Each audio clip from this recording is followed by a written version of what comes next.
അസ്സലാമു അലൈക്കും. നമസ്കാരം. ഞാനിപ്പോൾ ഒന്ന് സൗദിയിലെ പ്രവാസികളുടെ പ്രധാനപ്പെട്ട മറ്റൊരു കാര്യം കേട്ടോ. സൗദി അറേബ്യയിൽ ജോലി ചെയ്യുന്ന ഒരുപാട് ആൾക്കാരുണ്ട്. അപ്പോൾ ഈ കമ്പനി അല്ലെങ്കിൽ സ്പോൺസർമാരൊക്കെ ആണെങ്കിൽ പറയും, നിങ്ങൾ മറ്റൊരു പുതിയൊരു സ്പോൺസറെ കണ്ടെത്തി അതിലേക്ക് മാറിക്കോളി, സ്പോൺസർഷിപ്പ് മാറാൻ വേണ്ടി പറയും. ടൈം കൊടുക്കും, ചിലപ്പോൾ ഒരാഴ്ച, രണ്ടാഴ്ച, ഒരു മാസമൊക്കെ ടൈം കൊടുക്കും.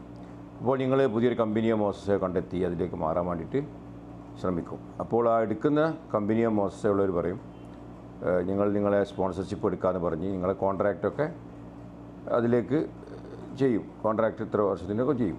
എന്നിട്ട് സ്പോൺസർഷിപ്പ് മാറാതെ നാളെ എന്ന് പറഞ്ഞ് ഒരുപാട് സമയം വയ്ക്കുക. അങ്ങനെ 1-2 മാസം കഴിഞ്ഞിട്ട് അവസാനം പറയും, പിന്നെ ഞങ്ങളെ കമ്പനിക്ക് പ്രോബ്ലമാണ്, മാറാൻ കഴിയില്ല, നിങ്ങളെ ഒഴിവാക്കും. അപ്പോഴേക്കും പഴയ സ്പോൺസർ നിങ്ങളെ ഉറവാക്കിയിട്ടുണ്ടാവും. കാരണം പഴയ സ്പോൺസർക്ക് പല കാരണങ്ങളാൽ മോസയോ കമ്പനിയോ ക്ലോസ് ആക്കേണ്ട സാഹചര്യം ഉണ്ടാവും. അപ്പോൾ അതുകൊണ്ടാണ് നിങ്ങൾക്ക് സ്പോൺസർഷിപ്പ് മാറാനുള്ള അനുവാദം തരുന്നത്. അപ്പോൾ നിങ്ങൾ മാറിയിട്ടില്ല, നിങ്ങൾ ടൈം കഴിഞ്ഞ് നിങ്ങൾ ഉറവാകും. അപ്പോൾ നല്ലോണം ശ്രദ്ധിക്കുക.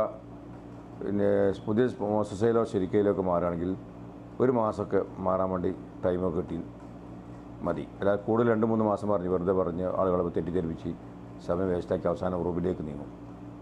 മറക്കണ്ട, നല്ലൊരു സ്പോൺസറെ കണ്ടെത്തി മാറാൻ ശ്രമിക്കുക, പെട്ടെന്ന് മാറാനുള്ള. അങ്ങനെ ഏതെങ്കിലും സ്പോൺസർ ഇങ്ങോട്ട് മാറാൻ പറഞ്ഞിട്ടുണ്ടെങ്കിൽ മറക്കണ്ട, സംശയം കൊടുക്കാം. അസ്സലാമു അലൈക്കും.